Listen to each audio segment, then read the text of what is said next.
I'm Chosen Architect, and this is Project Architect 2. Now, jumping back into some more Project Architect 2, we need to talk a little bit about what our goals are moving forward.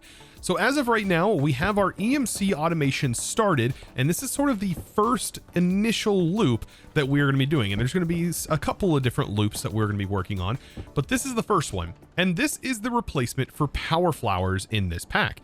So if you have ever played a ProjectE pack, you may have experienced this thing called a power flower, and you essentially have to kind of craft and craft and craft and keep crafting those things over and over again. Well, not in this pack, because this operation has changed that. So right here is the EMC automation tab, and this was the first step in that automation process. And so this is actually generating us every time it loops. It is consuming 20 million EMC to do this, but then whenever you craft it, you're actually gaining 30 million EMC on the operation of the craft, which is, like I said, our first major loop. But you have to get to this point, and this point is not the easiest task in the world, but it's also not crazy hard to do. So now that that is done, now's when things really start getting kind of interesting. Now, we are going to be playing with some R's today, and I am going to say that this chapter does not have to be automated. You do not actually have to automate this process. You can just craft it once and then start looping this operation, right? It is a lot. Both of them are a lot, but once you get at least one of them, you can store them and start building up EMC, and you could just wait until you have enough EMC from this to continue looping those operations too. So it's really up to you to determine how deep you actually want to go into this. If you want to rush, if you want to try and automate everything, that's kind of the idea that I was going with. Now, today I am going to essentially be crafting our Archiveau. Now, I am going to set up a lot of these things to be ready to go for automation, but it doesn't mean that we're going to necessarily automate it. Who knows? We may actually fully automate it by the end of today, or at least set it up on an automation request sort of system. So with that out of the way, let's get started after a, well, 2-minute introduction. I'm sorry, guys. I had to do a little bit of explaining. All right, into the mods we go. So I left a little bit of room back here so that way we can create more of these imbuement chamber automations. And those are actually very simple. So if you missed this episode, look for the episode that essentially has this in the thumbnail. And I explain how all of this automation stuff works. Essentially, we are automating the source from Ars Nouveau, and I'm sending that over here using relays, and these are all working perfect, right? So we have the relay splitter, and I even showed how to autocraft, and we can add new autocrafts by simply placing the patterns in here and setting up the pattern a particular way. So a lot of the work is already done, and that's something that we're going to notice with a lot of these crafts. Because of all of the things that we actually needed to do for this section, it's going to make all of this a little bit easier because all of that infrastructure should technically be in place. Now, I am going to turn on some night vision, and that's so I can see this a lot clearer, and so hopefully you guys can see it a lot clearer. What I'm going to be doing is I'm going to be setting up some imbuement chambers here, and this is all for the Archiveau. Now, the goal here is to contain the Archimeat with magic. That's like the idea. And then we're going to do some research on what this guy is like whenever it's encaged with magic. So some pretty interesting sort of things, and we're going to be slowly compressing through these chapters all the way up to the highest tier. Now, this stuff right here, it looks complicated, but I'm going to break it down as easy as I can. All of these turrets actually aren't too bad to craft.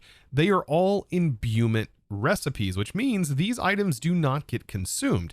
The only item that you're going to have to actually craft that does get consumed is going to be the enchanted spell turret.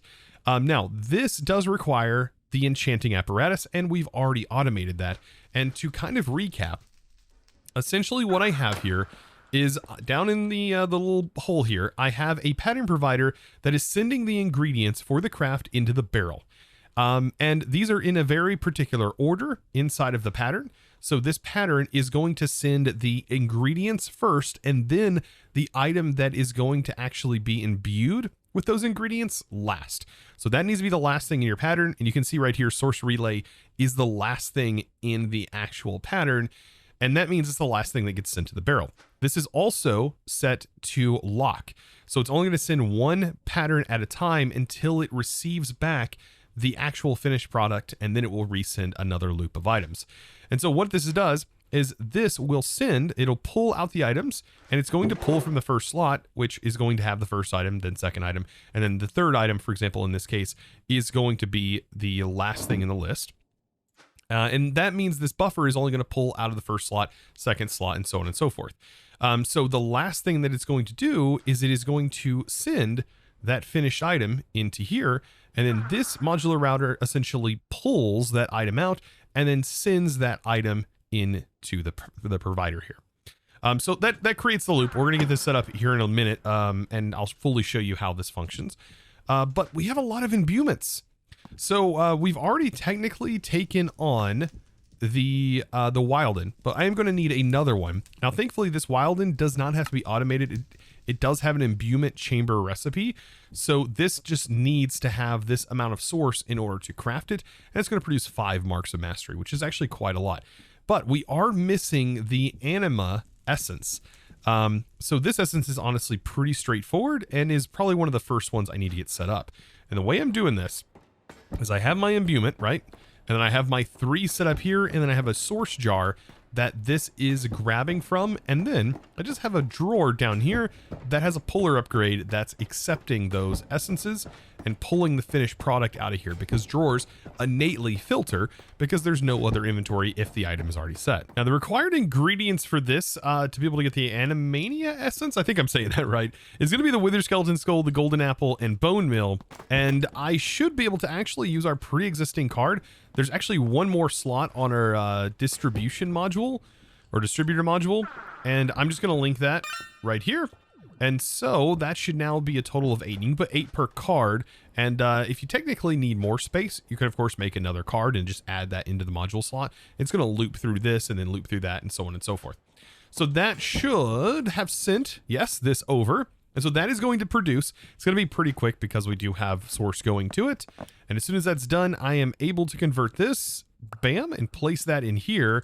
And then I'm able to put my puller upgrade. So now we have it filtered, and that should start storing those just like all of the others. Speaking of the others, that is where things are going to get a little bit more challenging. Now, I do want these Mark of Masteries. And the way that these are going to work is we're going to take all of these ingredients that we have stored, and we're going to we're going to have those set up on the imbuement chamber. Actually, the more I look at this, either way, it is going to consume a Wilden tablet, but these do not get consumed in this particular craft. So automating the Wilden is a little bit of a challenge. But while it is a challenge, it's not impossible. And there actually is a mod that will insta-kill that mob. And that, believe it or not, is going to be the Mob Crusher. Yes, so we should be able to go ahead and get that auto-crafted. And we are going to also need a range upgrade for this and some speed upgrades. Now, I think for the spawning of this bad boy, I'm going to place it in here. Now, I had this originally set up for the tinted glass and for the wither, but I'm going to replace that and set it up in another area eventually anyways. Now, be careful, because when this thing spawns, when the Wilden spawns, it is going to clear out a space that is the size of this room. So if there is a block, for example, within its path, on top of where it spawns, it'll spawn directly on top of the brazier, it will clear out the blocks that are, for example, right here. So you have to be very, very careful about where you place it, and it will break through the tinted glass. So this is why I do want to stress what you use to kill it, because I want to use the, for example, Mob Crusher, because this will skip all of its phases and will take it out. So let me go ahead and show you, and let's go ahead and first set up how it is going to be automatically killed. And I'm going to place this on a modular router right here, and then I'll place in the Mob Crusher.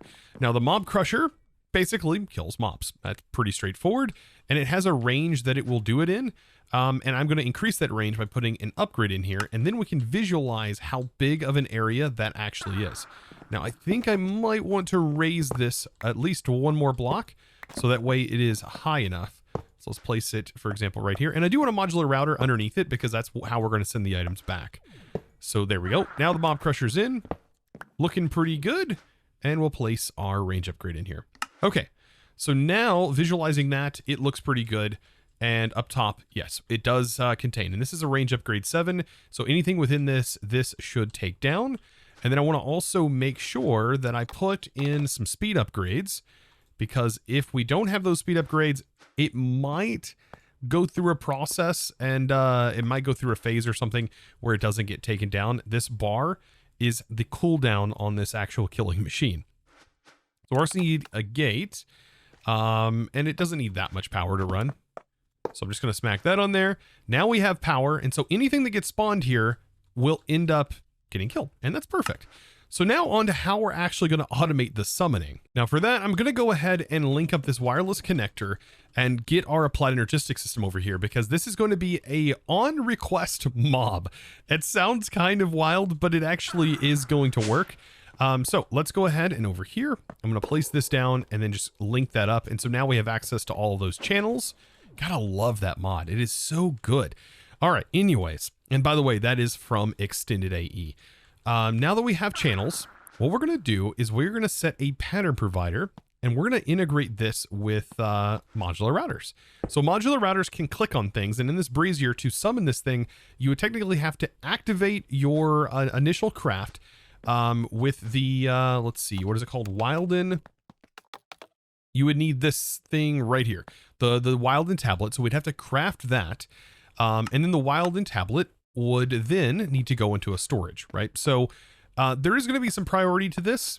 So let's go ahead and place our pattern provider. We're going to have a barrel, right? And the pattern provider is going to send the items into the barrel. We're going to make sure this is set to until primary crafted result is returned. So it only sends one of these crafts at a time.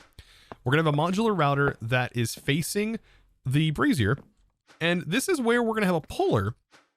It's going to pull from the back, and it's going to pull the items one at a time and go through each individual operation. So it's going to pull the first item in the list and so on and so forth. So this is why the pattern prioritization, whenever you set this up, is going to matter, which I'll show in a second.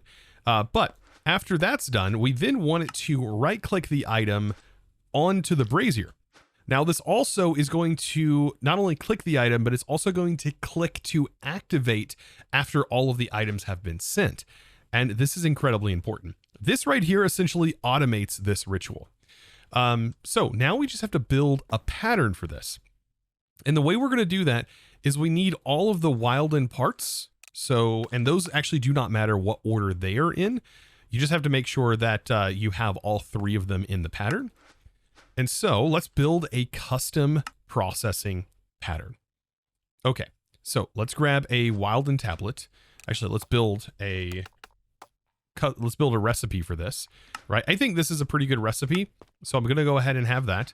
So now that is set up on AutoCraft, and that is ready to go.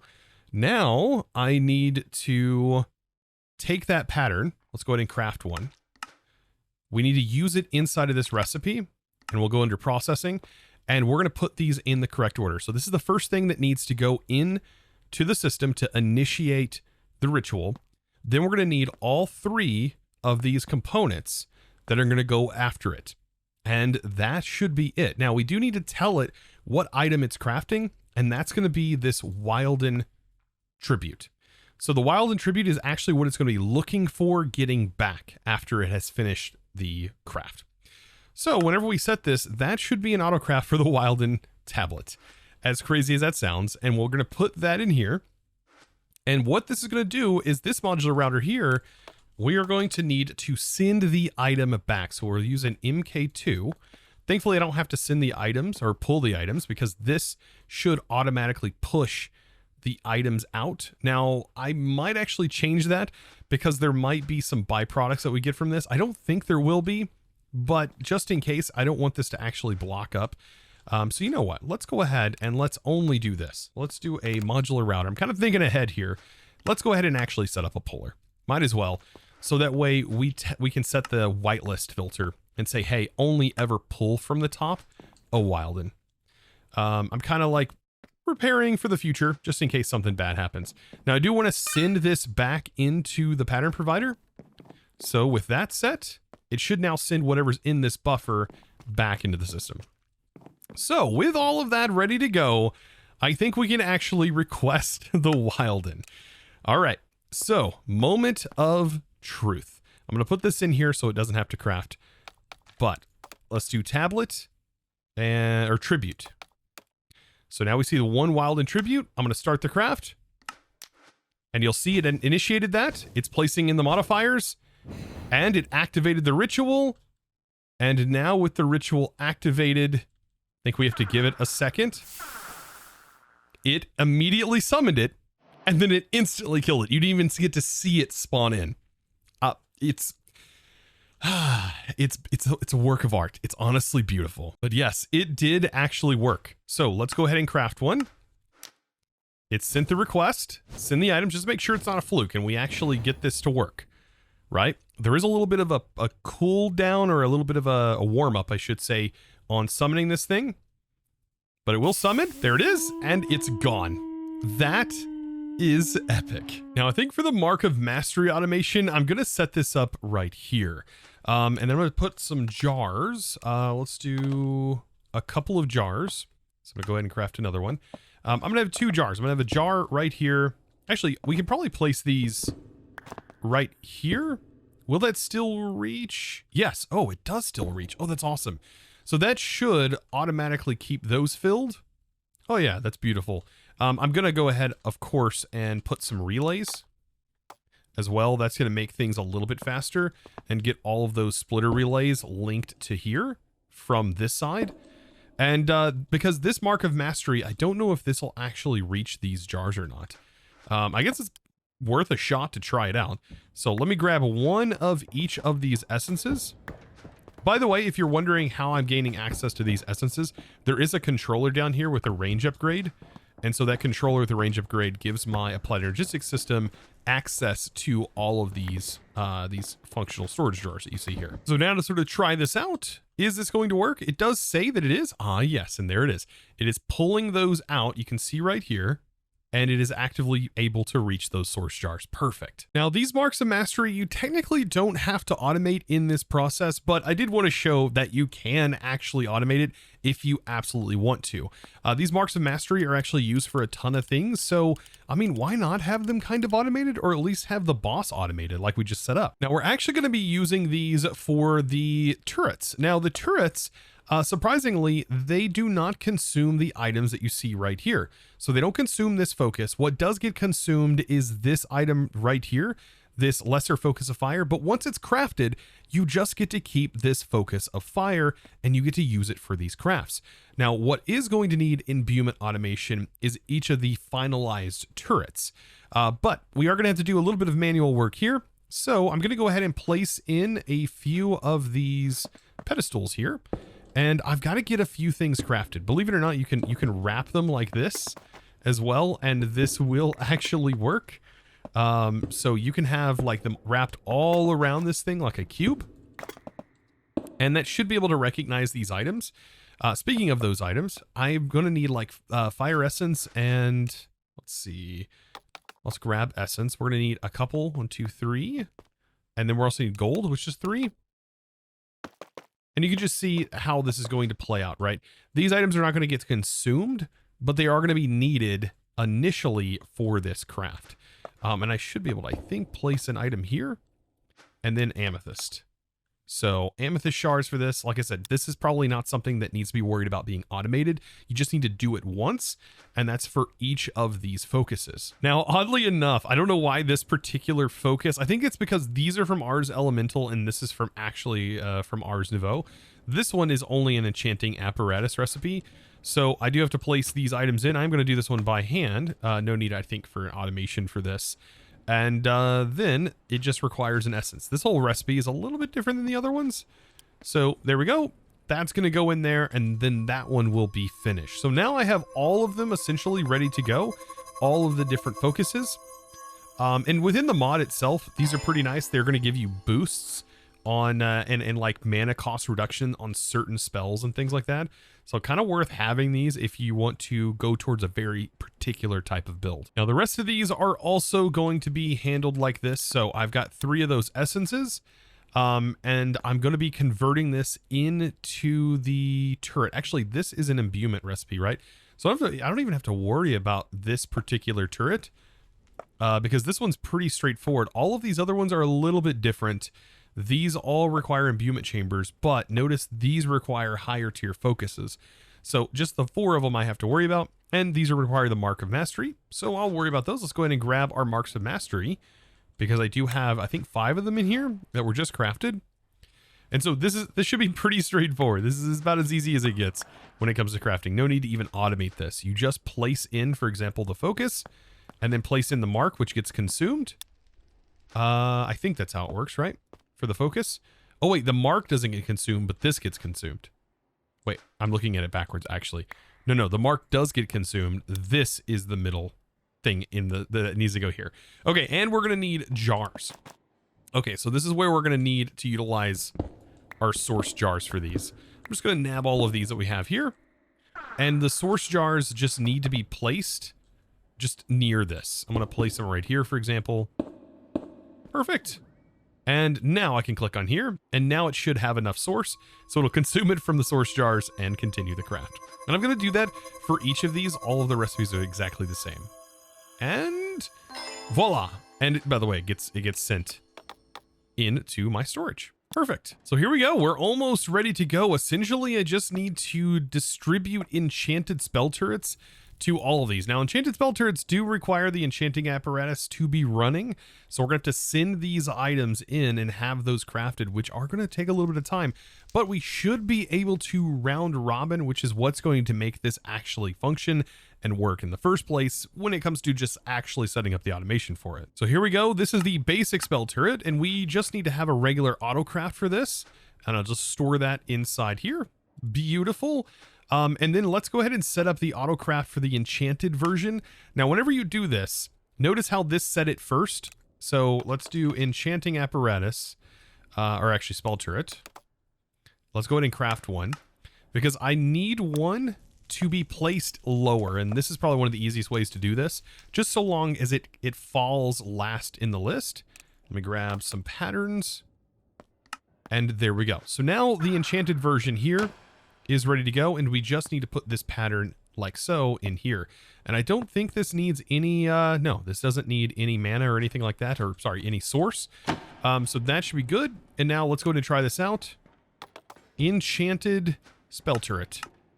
Request one, it sent the items. Oh, but notice in that craft, it actually did not place this where it needs to go. So this is something that I was going to have to probably set up anyways, and I did not think about this. But on our module here for a craft like this, we are going to have to blacklist this particular item from being placed or moved around with the distributor module. So I'm going to put that in there. That's now blacklisted. So now this shouldn't need to be messed with anymore. This should now work. Let's go ahead and cancel that craft, and we will rinse and repeat and try again. And now that enchanted, now this should work, right? Okay, it is not sending this right here. Is it pulling? So it pulled the item, but it didn't send it anywhere, which actually seems kind of odd. The distributor module set to round robin, then we have empty. Oh, you know why? I did not actually remove this. So here's a funny thing. If you have this set up and you do a request like this, this will actually stay locked. So let's go ahead and cancel that real quick. That's why it didn't actually work. I have to reset this and then unlock it again. Now I can try one more time. Okay.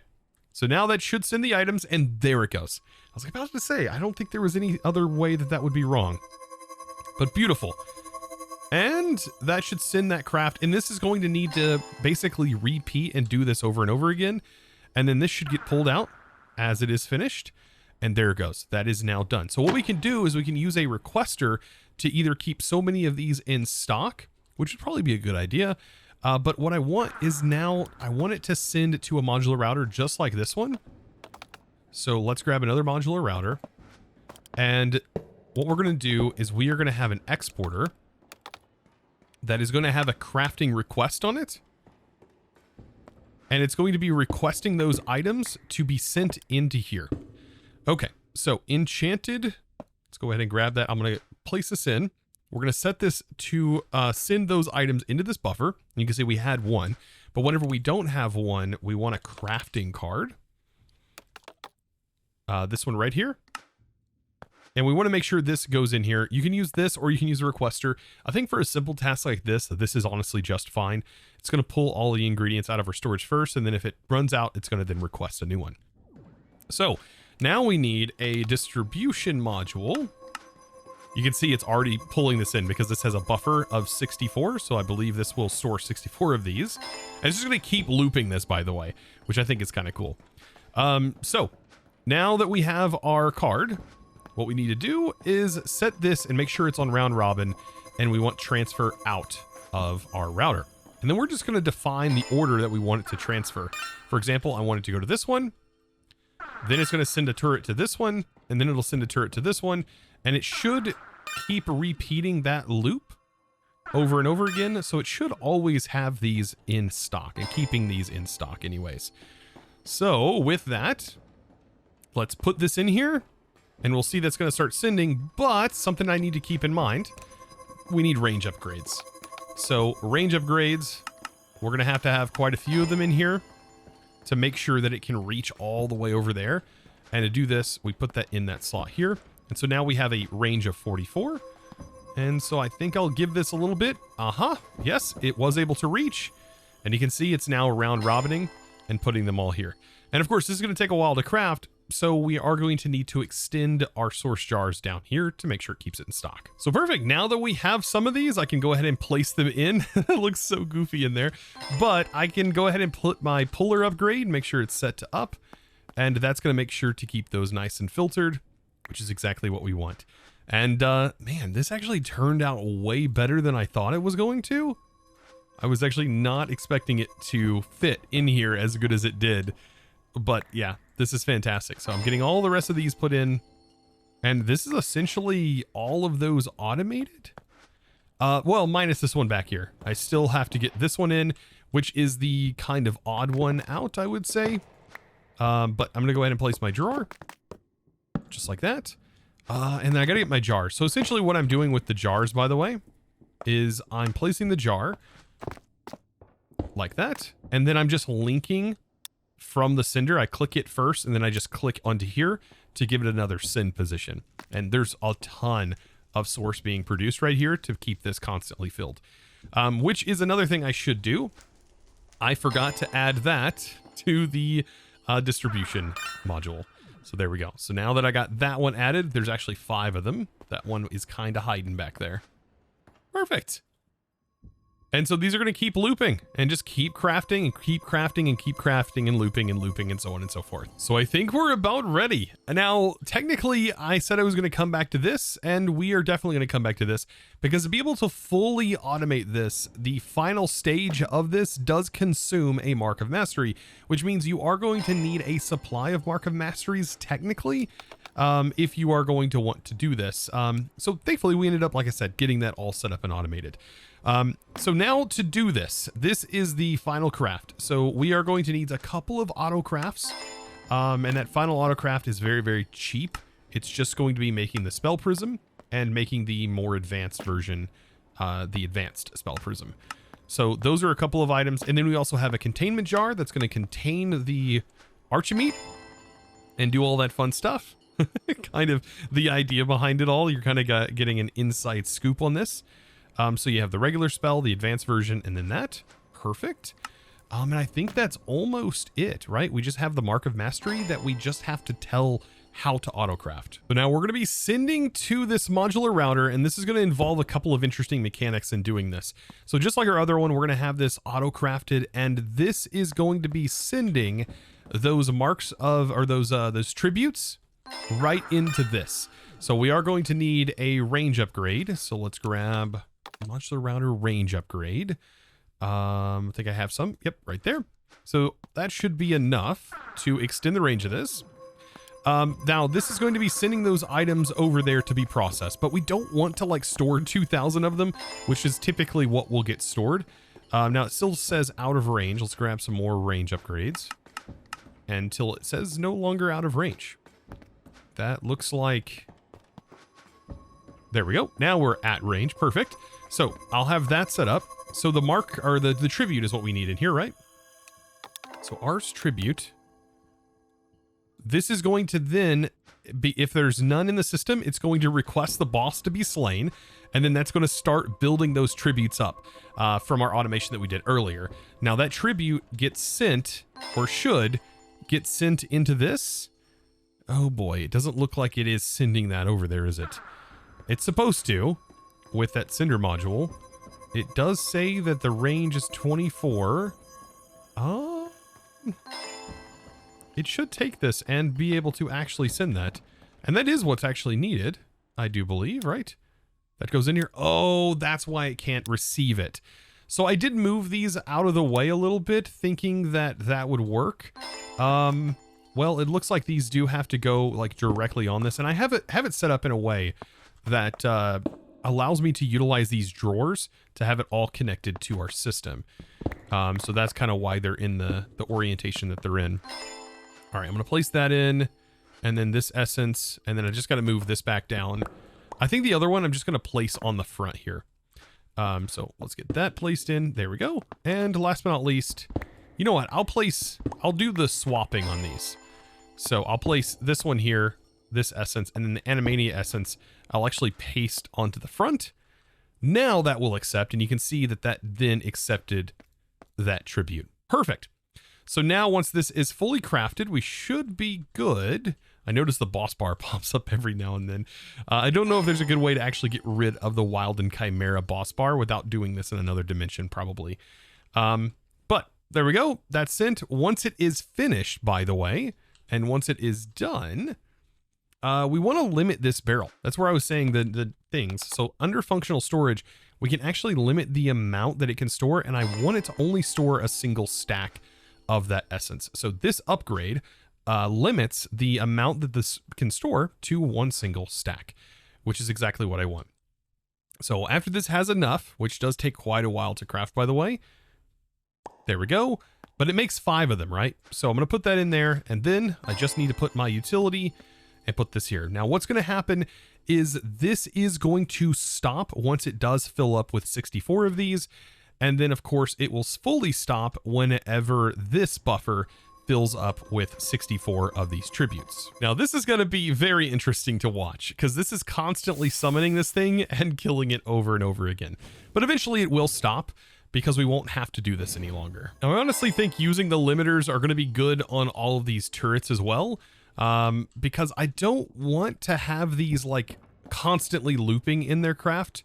I just want to make sure I have enough so I can request at least a few. And I really just wanted to demonstrate how you can fully automate this. And so now it's the moment of truth. We get to set up our crafting recipe for the Archiveau block. Oh boy, and I hope I'm saying it right. I made the item and the name, and I still don't know if I'm pronouncing it correctly. All right, so we're going to get all of the items in here for the pattern. And then I just want to move the Archimeat to the last of the list. That is just going to make my life a little bit easier, so I don't have to add a custom blacklist. And this should be ready to send. So we have all of the items here.